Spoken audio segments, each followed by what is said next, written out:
From the studios of KENW on the campus of Eastern New Mexico University, it's You Should Know, featuring the people and events of Eastern New Mexico and West Texas.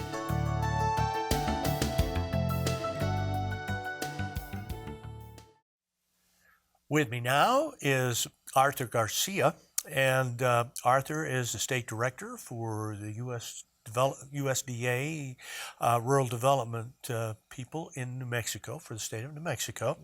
And also with me is Dr.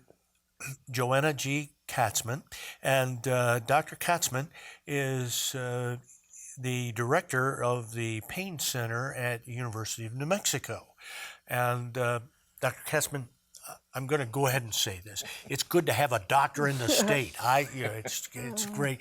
Thank you. Really appreciate you taking your time to come and do this, and we hope that lots of people hear what we're going to talk about. What we'll talk about today is, first of all, addiction to opioids, and then we'll talk about what USDA is helping your organization, which is called ECHO, to do to help people that have this problem. First of all, let me just ask you, why is it such a problem getting addicted to pain relievers, to opioids? Well, thank you so much, Don, first of all, for inviting me to be on the show with Mr. Garcia. It's really a pleasure. I'm really honored.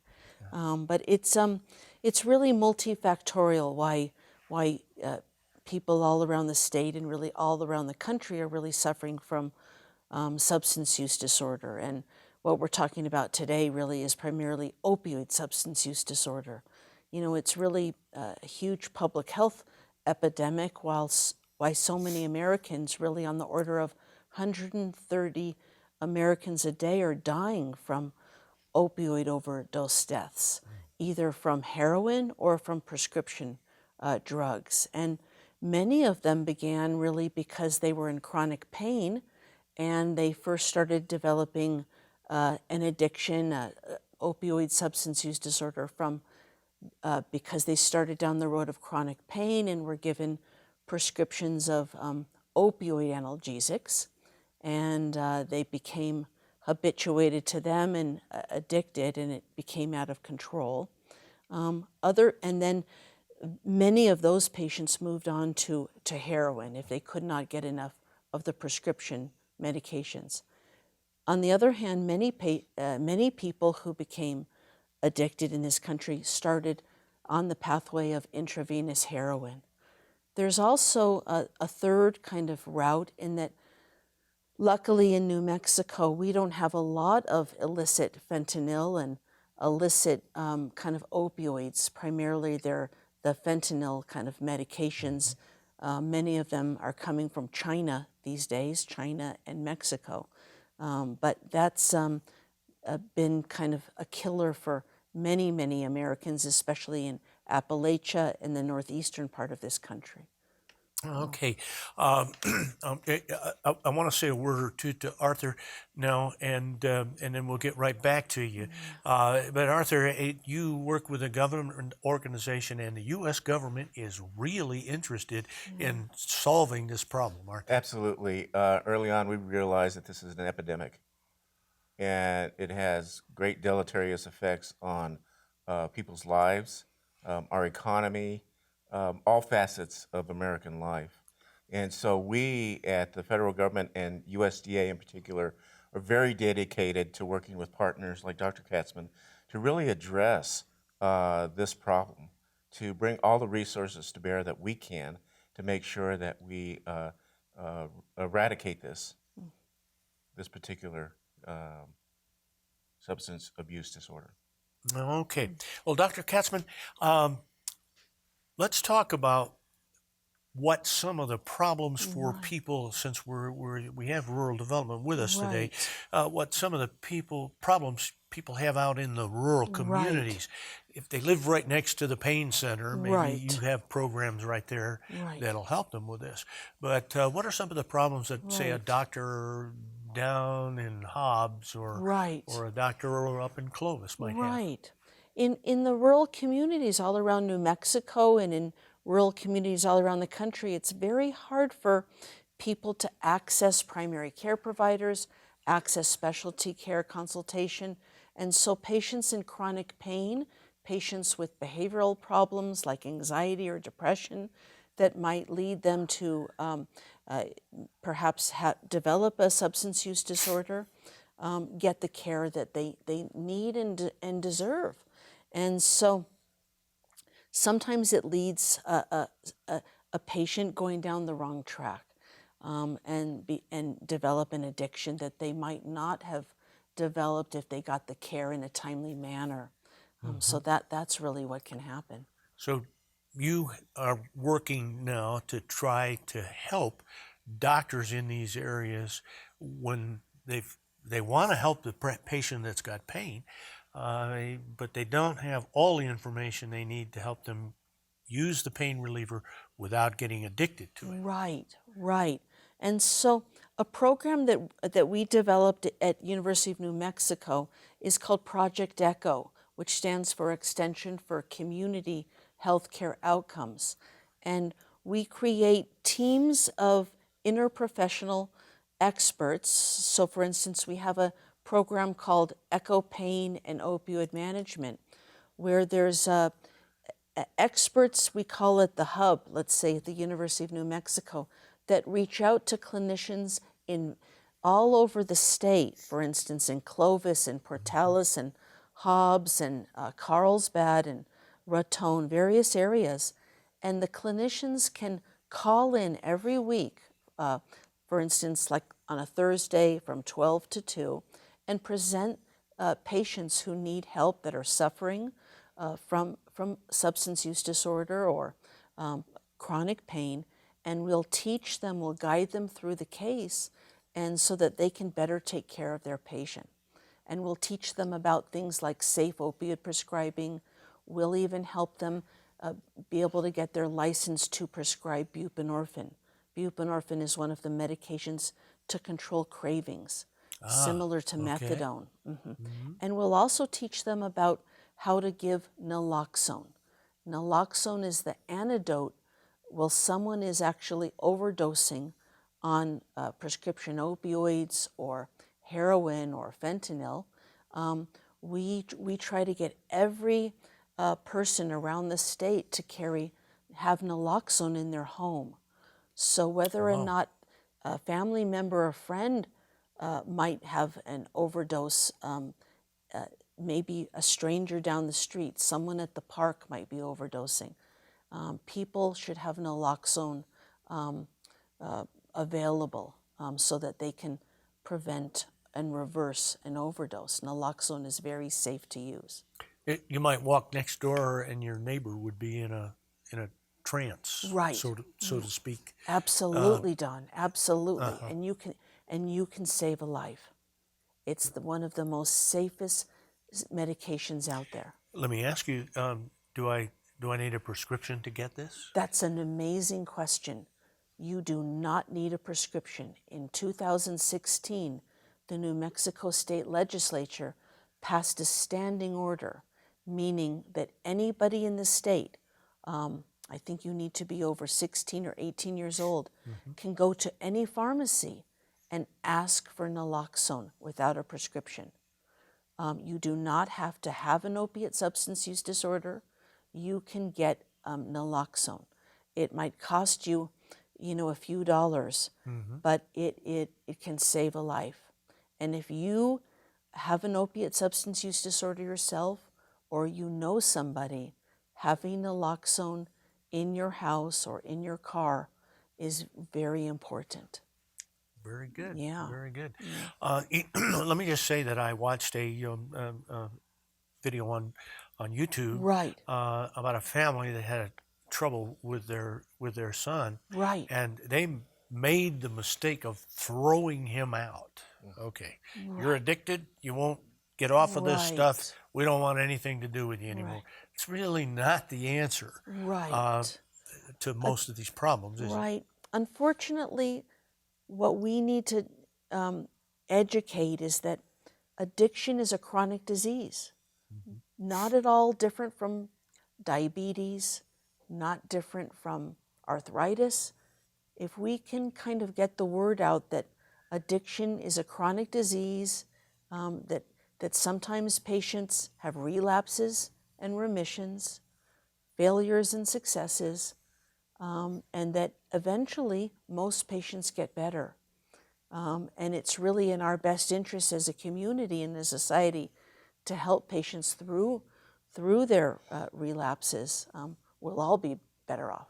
Well, let me ask you, so that folks out there know, if they've been getting a pain reliever for Right. maybe lower back Right. pain, shoulders, Right. a lot of shoulder problems, Absolutely. dental, even if Right. they got something from their dentist, and all of a sudden they think, wow, I kind of got to have this. Yeah. What should they do? Right. What should a person who Right. thinks they might be on this Right. drug? The first thing that I would say, Don, is they should really go talk to if they have a primary care doctor, go talk to their doctor about it. If they don't and they feel more comfortable talking to their local religious figure, if that makes them feel more comfortable, or if they have a behavioral health care provider, go talk to someone they feel close to, or their spouse or their parent. Go talk to them about getting help. Help is available. There are many successful treatments now for addiction. There are medications that are available, whether it's methadone or Suboxone, naltrexone, combined with behavioral interventions. There are Narcotics Anonymous groups, so you don't necessarily have to take a medication. And you can get help for this, yes. And what we know about pain management is what we know from the Centers for Disease Control. The best practices for things like pulling a tooth out or minor surgery is not to give patients opioids right away, but it's to start with non-opioid medications. So we, as a healthcare profession, we can do a better job about preventing patients developing substance use disorder in the first place. Okay. Now, I've been treated for pain a few times, Yeah. and the doctors are always asking me, Yeah. can you give me a 1 to 10? Yes. Oh, yeah. Yeah. Range Yeah. in your pain. Yeah. About how Yeah. high should Yeah. the number be before you give somebody Right. that kind of medicine? Right. That 1 to 10 scale, that Likert scale, came into being about 20 years ago when the Joint Commission is an agency that accredits hospitals all around the country. And I think the desire of the Joint Commission about 20 years ago was wanting to do a good job for patients suffering from pain. And so they wanted to make it, they called it the fifth vital sign. So the idea was to ask patients at every encounter, to an emergency room, to an ambulatory care appointment, every time your blood pressure and vital signs were taken in the hospital, to ask patients, what is your pain? But what happened was, that was happening right at the same time that Purdue and other pharmaceutical were just being developed and were being pushed to come out. So as OxyContin was just being released, and doctors were saying these medicines are not addictive, the Joint Commission was also saying we should prescribe pain medicines to get patients' pain down from 10 to 6 or 8 to 4. So it was like the perfect storm, if you will. And now we know that maybe pain should not be the fifth vital sign, and maybe we should ask patients more about how is your function, but less about is your pain innate, because for most patients that doesn't tell us a whole lot of information.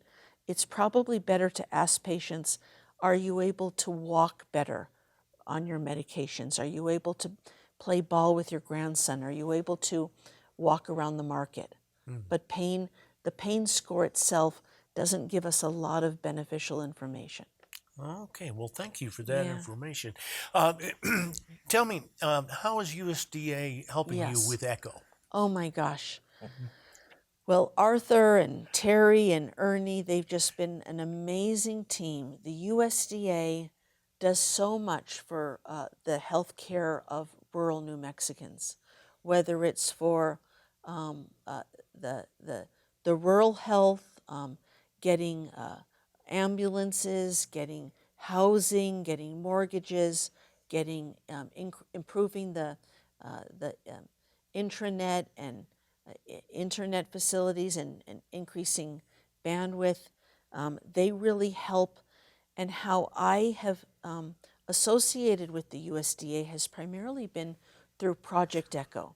My work with Project ECHO is to teach clinicians how to take care of their patients. And that is how Art Garcia, through his leading the New Mexico USDA chapter, really reaches out, and I coordinate with him on many projects. And that's how we reach out to all the rural towns. And I think we complement each other in that way. Very good. Let me ask you quickly. We want to put something on the screen now that will help people contact you. And Absolutely. what sorts of questions would you like to be able to answer for folks if they're going to use this information? Right. I'd like patients. I'd like prospective patients from rural towns and even larger communities to be able to let their clinicians know that Project ECHO is a resource for their clinicians. That the clinicians can call Project ECHO whenever they would like to learn about a different clinical topic, a clinical subject, share a case presentation. We've got different topics like pain and addiction, rheumatology, bone health, hepatitis C, HIV, improving perinatal health, reproductive health, many things that where rural towns don't have the specialists. There's many specialists that are lacking all over the state. And I really think this could help, in concert with the USDA, could help rural New Mexico. Okay, so this is the common viewer out there can suggest to their physician, would you contact ECHO and Right. ask them about my case? Absolutely, absolutely. They can inform their clinician about Project ECHO. And there's also a wealth of information on the Project ECHO website for the patient themselves. Okay, good. And Art, how do you feel about this? What sorts of things are you especially trying to do to help with the ECHO program? Right, right. Well, first of all, it was most providential that we were able to find Project ECHO and partner with Dr. Katman, and it's been a great synergy for us to approach these problems in rural New Mexico. We, communities need resources to deal with these issues, and in order to receive help from Project ECHO, we can support those communities so they can have better access in terms of bandwidth, so that their physicians can get online and talk with Project ECHO and their staff and their physicians. In addition, we support communities in terms of infrastructure. In Portales, we helped with the hospital here and building some of the hospital. Santa Rosa, the same thing. We provide rescue vehicles, first responders, fire trucks, police cars, ambulance, paramedic equipment. In House, New Mexico, we did the defibrillator. And so a lot of things that help Project ECHO to get the patient well. That's our interest. So we're very lucky to be working with such a fine group of people, and Dr. Katman. I learned so much from her all the time, and it really helps us to do a better job in terms of addressing support for rural communities. Well, this is great.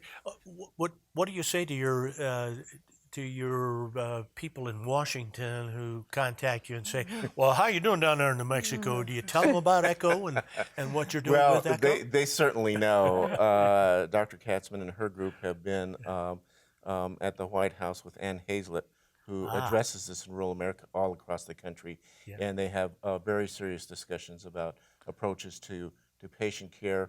And then last year, we held a roundtable that went through your system. I forget what the system is called, where it was broadcast out, and it talked about the work that they do and how we can partner together. Right. And so we've been getting the word out. Yeah. And then being with here today with you, Don, really helps us. Yeah. Good. We're certainly glad to help Right. anytime that we can. And now let's go over one more time, though, Right. what we want people out there, just a general viewer, to know about pain relievers and to know about the dangers Right. of these pain relievers. Right. So I guess the thing that I feel most passionately about is that pain relievers, meaning the opioid analgesics that are considered controlled substances, are very, very dangerous. They need to be prescribed from your primary care clinician or your doctor, and it might be a physician, it could be your nurse practitioner, your physician assistant, and it should just be one person. It should not be many different clinicians. So it should not be from different practices. And it should not be combined with alcohol, should not be combined with other medications called benzodiazepines, which are considered muscle relaxants. These benzodiazepines have different names. Some of them you might know of as Xanax or Ativan, Halcion, Ambien. And the reason being is because when you combine the pain relievers, the opioids, with the muscle relaxants, things like Xanax, you can have such a respiratory depression or such a problem breathing that you might fall asleep, so to speak, and not wake up. And this is what is called an unintended overdose death. You might not wake up, and this is why naloxone is so important as a harm reduction tool. And so this is what we educate about. Alcohol is frequently seen in combination with those two medications. So that's what I would say. And we need to, we should all have some naloxone Yes. in the house, in the Yes. medicine cabinet. Yes. Don't be afraid of it. Right. Of course, keep any medicines out of the reach of children. Right. That's another thing. Absolutely. Boy, howdy. Yes. Pain relievers should be somewhere where nobody can get them but you. Absolutely. Yeah. And then also be really mindful on the news that there several times a year there are take back days for your medicines that you're not using anymore. So whether it's your pain relievers or other drugs, you can take it back to police stations or the fire station. So if you've got 5 pain relievers left, don't give it to your cousin Harvey. No. Take Don't it to give somebody who will. Yes. Or crush it up and put it either in your coffee grounds or kitty litter and put it in a Ziploc bag and put it in the trash. And that's because that way no one else can get a hold of it. Very good. Yeah. Very good. And that is great advice. You're a neurologist. People should see a pain specialist if they have pain that just keeps repeating itself, shouldn't they? I mean, that's who you are, the people they should come and see. Yes, if they can, and if they can't, they can have their primary care doctor call one of our many ECHO programs around pain or addiction. They can help too. But seeing a pain specialist is definitely preferred. Very good, very good. Always the doctor should be the final authority, not anyone in your family, not a cousin who recommends or your friend at work. Always go to the doctor. Absolutely. Absolutely. Okay. Well, thank you very much. And Thank you. we want the folks out there to know how serious this is. We want to stop this Yes. from happening. Thank you. It's good medicine, but it's only good medicine if it's used properly. Right. Okay. Well, thank you both very much. And you. Art, thank you for helping all of us know more about this and getting things out like ambulances and defibrillators out into communities to help with our health in our rural communities. I got to tell you, it's not easy for a guy my age living as far as I do from major expert doctors. Right. And so it's great what you're doing. Thank you. All right. Thank you Thank so you. much. So appreciate it.